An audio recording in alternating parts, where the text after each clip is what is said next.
Firman Tuhan di Pengkhotbah pasal 12 ayat 1 berkata demikian. Ingatlah akan penciptamu pada masa mudamu, sebelum tiba hari-hari yang malang dan mendekat tahun-tahun yang kau katakan, tak ada kesenangan bagiku di dalamnya. Saudaraku, firman Tuhan ini memberi kita perintah untuk selalu mengingat Allah yang adalah pencipta kita. Allah yang memberi kita hidup sampai hari ini. Nah, untuk apa kita harus mengingat Allah pencipta kita, saudara? Tentu untuk sungguh-sungguh belajar mengenal Allah dengan benar. Supaya apa? Supaya kita bisa memahami pribadinya. Supaya kita bisa mengerti dan melakukan kehendaknya di dalam kehidupan kita ini. Dengan kata lain, kita harus terus mengingat Allah. Supaya kita bisa hidup untuk mengabdi dan berbakti kepadanya. Dan kalau kita membaca firman Tuhan ini lebih teliti, maka kita akan menyadari bahwa waktu atau kesempatan yang kita punyai di dalam hidup kita ini sangatlah terbatas. Semua ada waktunya, saudaraku. Ada saat di mana kita menjalani masa muda kita, tetapi akan tiba masa tua dan saat kematian menjelang. Yang tadi dikatakan, akan tiba hari-hari malang dan mendekat tahun-tahun yang kau katakan, tak ada kesenangan bagiku di dalamnya. Di mana ini berarti sudah tidak ada kesempatan lagi bagi kita untuk mengingat dan berbakti kepada Tuhan Allah pencipta kita.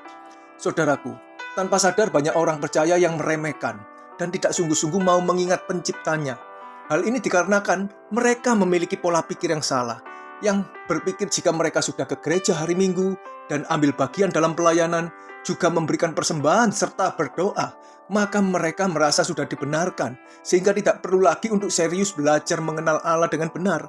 Pada akhirnya, waktu mereka banyak dihabiskan bukan untuk mengabdi dan melayani kepada Allah, melainkan dihabiskan untuk melayani dirinya sendiri dengan memuaskan segala keinginan dan hawa nafsunya.